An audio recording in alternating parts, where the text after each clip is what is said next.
فیضان کریمیہ T V کے سامعین، السلام علیکم ورحمۃ اللہ وبرکاتہ۔ اللہ تبارک و تعالیٰ نے بعض چیزوں کو بعض پر فضیلت دی، اسی طرح بعض دنوں پر فضیلت دی۔ ان فضیلت والی راتوں میں شب برات یا شب مغفرت بھی ہے۔ اللہ تعالیٰ نے سال کے 12 مہینوں میں سے 4 مہینے رجب، شعبان، رمضان اور محرم کو عظمت والا کیا ہے۔ ان میں سے شعبان کو خصوصی طور پر چن لیا اور اسے رحمت عالم صلی اللہ تعالیٰ علیہ وآلہ وسلم کا مہینہ قرار دیا۔ جیسے نبی کریم صلی اللہ تعالیٰ علیہ وآلہ وسلم کو تمام انبیاء سے افضل و برتر ہیں، اسی طرح آپ صلی اللہ تعالیٰ علیہ وآلہ وسلم کا مہینہ شعبان بھی تمام مہینوں سے افضل ہے۔ ماہ شعبان کی 15ویں رات کو شب برات کہا جاتا ہے۔ شب کے معنی ہے رات اور برات کے معنی بری ہونے اور قطع تعلق کرنے کے ہیں۔ چونکہ اس رات مسلمان توبہ کر کے گناہوں سے قطع تعلق کرتے ہیں اور اللہ کی رحمت سے بے شمار مسلمان جہنم سے نجات پاتے ہیں، اس لیے اس رات کو شب برات کہتے ہیں۔ اور اس رات کو لیلۃ المبارکہ یعنی برکتوں والی رات، لیلۃ السق یعنی تقسیم امور کی رات اور لیلۃ الرحمہ رحمت نازل ہونے کی رات بھی کہا جاتا ہے۔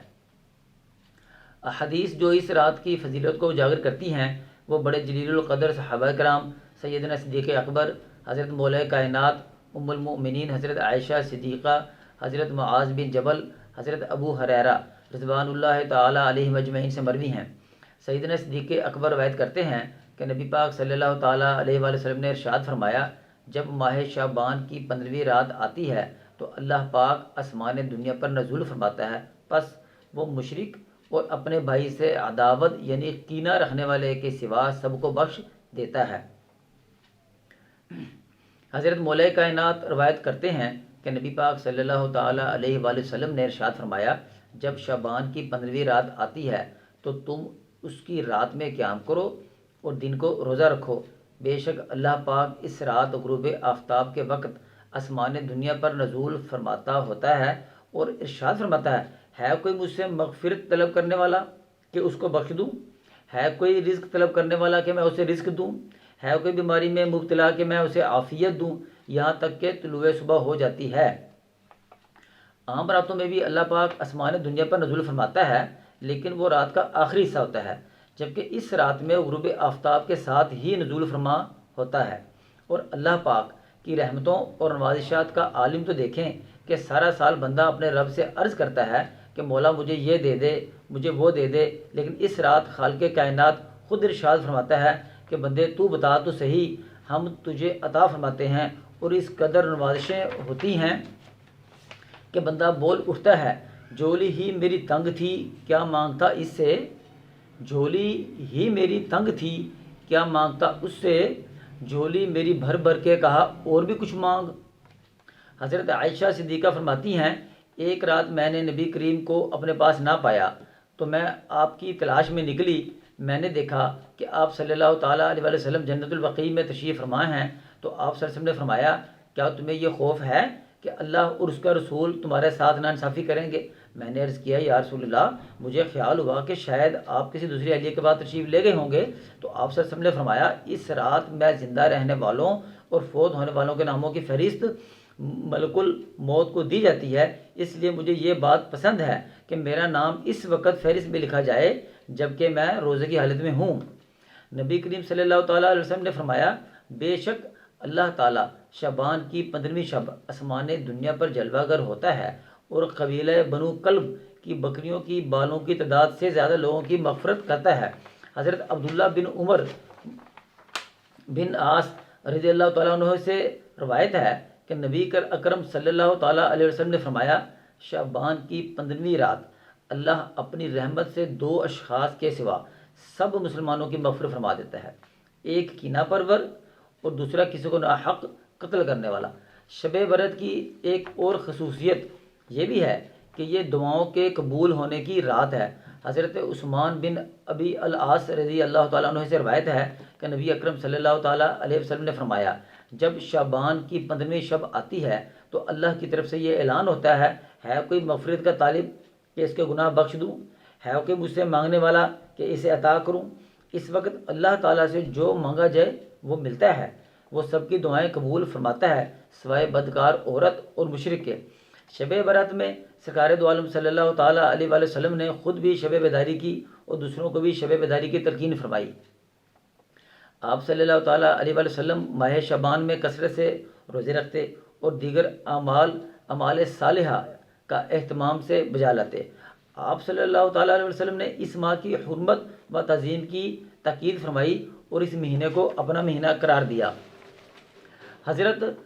ابو سعید الخدری رضی اللہ تعالیٰ عنہ بیان کرتے ہیں کہ آقا کریم رؤوف الرحیم نے ارشاد فرمایا، رجب اللہ کا مہینہ ہے، شعبان میرا مہینہ ہے اور رمضان میری امت کا مہینہ ہے۔ ام المؤمنین حضرت سیدہ عائشہ صدیقہ روایت کرتی ہیں کہ رسول کریم صلی اللہ تعالیٰ علیہ وآلہ وسلم نے ارشاد فرمایا، ماہ رمضان اللہ تعالیٰ کا مہینہ ہے اور ماہ شعبان میرا مہینہ ہے، اور شعبان گناہوں سے پاک کرنے والا ہے اور رمضان گناہوں کو ختم کر دینے والا مہینہ ہے۔ حضرت سیدنا انس بن مالک رضی اللہ تعالیٰ عنہ روایت کرتے ہیں کہ ماہ رجب کی آمد پر حضور نبی کریم صلی اللہ تعالیٰ علیہ وآلہ وسلم یوں دعا کرتے، اے اللہ ہمارے لیے رجب اور شعبان میں برکتیں نازل فرما اور ہمیں رمضان تک پہنچا۔ ام المومنین حضرت عائشہ صدیقہ رضی اللہ تعالیٰ عنہ ایک مقام پر فرماتی ہیں، رسول اللہ صلی اللہ تعالیٰ علیہ وآلہ وسلم کو تمام مہینوں میں سے شعبان کے روزے رکھنا زیادہ محبوب تھا۔ آپ صلی اللہ تعالیٰ علیہ وآلہ وسلم شعبان کے روزوں کو رمضان مبارک کے ساتھ ملا دیا کرتے تھے۔ ام المومنین طیبہ طاہرہ حضرت سیدہ ام سلمہ رضی اللہ تعالیٰ عنہ فرماتی ہیں، حضور نبی رحمت شعبان کے سوا سال میں کسی اور مہینے کے پورے روزے نہیں رکھتے تھے، حتیٰ کہ آپ صلی اللہ تعالیٰ علیہ وآلہ وسلم شعبان کے روزوں کو رمضان کے ساتھ ملا دیا کرتے تھے۔ ماہ شعبان کے چاند کو دیکھنا نبی کریم صلی اللہ تعالیٰ علیہ وسلم کی سنت ہے۔ حضرت ابو ہریرہ عبد الرحمن بن زہر رضی اللہ تعالیٰ عنہ روایت کرتے ہیں کہ حضرت سیدنا رسول اللہ صلی اللہ تعالیٰ علیہ وسلم نے ارشاد فرمایا، احسو ہلال شعبان لرمضان، شمار رکھو شعبان کے چاند کا رمضان کے لیے، کیونکہ جب ماہ شعبان کی تاریخ صحیح ہوگی تو رمضان میں اختلاف کم ہوگا۔ ان تمام احادیث سے معلوم ہوا کہ اللہ تعالیٰ شعبان کی 15ویں رات کو پیدا ہونے والوں اور مرنے والوں کے بارے فیصلہ فرماتا ہے۔ اللہ تعالیٰ کو تو ہمیشہ سے معلوم ہے کہ کب کس کی موت و حیات ہوگی، مگر اس رات میں فرشتوں کو جینے اور مرنے والوں کی فہرست دے دی جاتی ہے۔ اس بابرکت رات میں جب اللہ رب العزت کی طرف سے اہم فیصلے کیے جا رہے ہوتے ہیں تو ہم غفلت کا شکار ہو کر اس رات کو ضائع کر بیٹھتے ہیں، حالانکہ اس رات کو اپنے گناہوں کی معافی کے لیے نادم ہو کر بارگاہ رب العالمین میں توبہ و استغفار کرتے ہوئے گزارنا چاہیے۔ ان پسندیدہ امور کی وجہ سے ہمیں اللہ تعالیٰ کا قرب مل جائے۔ دیکھیں اللہ اپنے بندوں سے کس قدر پیار کرتا ہے۔ اللہ تعالیٰ کا فرمان عالی شان ہے، اے حبیب صلی اللہ تعالیٰ علیہ وآلہ وسلم آپ فرما دیجئے، اے میرے بندو جنہوں نے اپنے نفس پر زیادتی کی ہے، اللہ کی رحمت سے مایوس نہ ہونا، بے شک اللہ تمام گناہوں کو معاف فرمانے والا ہے اور وہ یقیناً بہت زیادہ بخشنے والا ہے، مہربان ہے۔ اس رات بہت سے اعمال کیے جا سکتے ہیں، ان میں سے ایک عمل صلاۃ الاوابین ہے۔ شب برات میں مغرب کی نماز باجماعت ادا کر کے صلاۃ الاوابین کا اہتمام کیا جائے۔ حضرت ابو ہریرہ رضی اللہ تعالیٰ عنہ سے مروی ہے کہ حضور اکرم صلی اللہ تعالیٰ علیہ وسلم نے فرمایا، جو شخص مغرب کے بعد 6 رکعتیں اس طرح پڑھے کہ ان کے درمیان کوئی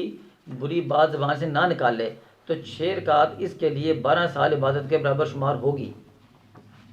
اس رات کوشش کر کے عشاء کی نماز باجماعت ادا کی جائے اور پھر ساری رات عبادت اور ریاضت میں گزاری جائے تو بہت سعادت اور خوش بختی کی بات ہے۔ لیکن بالفرض کسی ضروری کام یا دن بھر کی مصروفیت کے سبب شب برات کو عبادت میں نہ گزار سکے تو ایسا شخص گناہ گار نہیں ہوگا۔ ایسا شخص عشاء کی نماز باجماعت ادا کر کے سو جائے اور پھر فجر کی نماز باجماعت ادا کرے تو اس شخص کو بھی تمام رات کا قیام کرنے کا ثواب نامہ اعمال میں درج ہو جائے گا۔ مسلم شریف کی حدیث ہے، حضرت عثمان غنی رضی اللہ تعالیٰ عنہ فرماتے ہیں کہ میں حضور اکرم صلی اللہ تعالیٰ علیہ وآلہ وسلم کو فرماتے سنا، جو شخص عشاء کی نماز جماعت سے پڑھے وہ ایسا ہے کہ گویا اس نے نصف شب عبادت کی، اور جو فجر کی نماز بھی جماعت سے پڑھے وہ ایسا ہے کہ گویا اس نے پوری رات نماز میں گزاری۔ شب برات کو قبرستان جانا بھی نبی پاک صلی اللہ تعالیٰ علیہ وآلہ وسلم کی سنت مبارکہ ہے۔ ام المومنین حضرت سید عائشہ صدیقہ رضی اللہ تعالیٰ عنہ سے مروی ہے کہ حضور صلی اللہ تعالیٰ علیہ وسلم رات کے کسی حصے میں اچانک اٹھ کر کہیں تشریف لے گئے۔ وہ پیچھے گئیں تو حضور کو جنت البقیع میں مومن مردوں، عورتوں اور شہداء کے لیے مغفرت کی دعا کرتے پایا۔ یستغفر للمؤمنین والمؤمنات والشہداء۔ محترم سامعین، ان احادیث کریمہ سے واضح ہوتا ہے کہ ہمیں اس رات کو غفلت میں نہیں گزارنا چاہیے، بلکہ عبادت کر کے اور کثرت سے دعائیں کی جائیں، اس لیے کہ اس رات میں دعائیں رد نہیں ہوتی۔ احادیث مبارکہ ہے، حضرت ابو امامہ رضی اللہ تعالیٰ عنہ روایت کرتے ہیں کہ جناب رسول اللہ صلی اللہ تعالیٰ علیہ وسلم نے ارشاد فرمایا، 5 راتیں ایسی ہیں جن میں دعا رد نہیں ہوتی: رجب کی پہلی رات، شعبان کی 15ویں رات، جمعہ کی رات، عید الفطر کی رات اور عید الاضحیٰ کی رات۔ اگر کوئی شخص معاشی مسائل کا شکار ہے، باوجود ہاتھ پاؤں مارنے کے اسباب پیدا نہیں ہو رہے، تو ادائیگی نماز عشاء یا تہجد 2، 4 یا 8 رکعت صلاۃ الحاجت اس طرح پڑھے، ثنا اور الحمد اور قل هو اللہ احد والی سورت 3 بار پڑھ کر سورۃ الاعراف کی آیت نمبر 10 وَلَقَدْ مَكَّنَّاكُمْ فِي الْأَرْضِ وَجَعَلْنَا لَكُمْ فِيهَا مَعَائِشَ قَلِيلًا مَا تَشْكُرُونَ کو ہر رکعت میں 100 بار پڑھے، بعد سلام سجدہ میں جا کر اللہ کے حضور دعا کرے، پھر روزانہ 100 بار اس آیت کو ورد میں رکھے، آئندہ شب برات تک اس کی برکت سے اپنے معاملات میں خود کفیل ہو جائے گا۔ اگر کوئی شخص بیمار ہے، دوا اثر نہیں کر رہی، وہ بھی بتائے گئے طریقہ کے مطابق نفل ادا کرے اور پہلی دوسری رکعت میں سورہ بنی اسرائیل آیت نمبر 82 وَنُنَزِّلُ مِنَ الْقُرْآنِ مَا هُوَ شِفَاءٌ وَرَحْمَةٌ لِّلْمُؤْمِنِينَ کو 100 بار پڑھے، بعد سلام اللہ کے حضور شفا کا طلبگار ہو اور 100 بار روزانہ پڑھنا معمول بنا لے، آئندہ شب برات سے پہلے تمام موذی ضدی مستقل امراض سے چھٹکارا حاصل ہوگا۔ وسعت رزق کے لیے سورہ الشورى آیت نمبر 19 اللہ لطیف بعبادہ یرزق من یشاء وہو القوی العزیز کو 100 بار یا اپنے نام کے اعداد کے مطابق پڑھ کر اللہ کے حضور دعا کریں۔ وہ خواتین و حضرات جو رشتہ کے معاملات میں مسائل کا شکار ہیں، صلاۃ الحاجت جس کا طریقہ بتایا جا چکا ہے، پہلی دوسری رکعت میں بعد سورہ فاتحہ کے سورہ توبہ آیت نمبر 129 لقد جاءکم رسول من انفسکم عزیز علیہ ما عنتم حریص علیکم بالمؤمنین رؤوف الرحیم کو 100 بار پڑھیں اور بعد سلام میں سجدہ میں جا کر دعا کریں اور آیت کو روزانہ 100 بار پڑھنا معمول بنا لیں، آئندہ شب برات سے پہلے آپ کا مقصد پورا ہو جائے گا انشاءاللہ اللہ وزل۔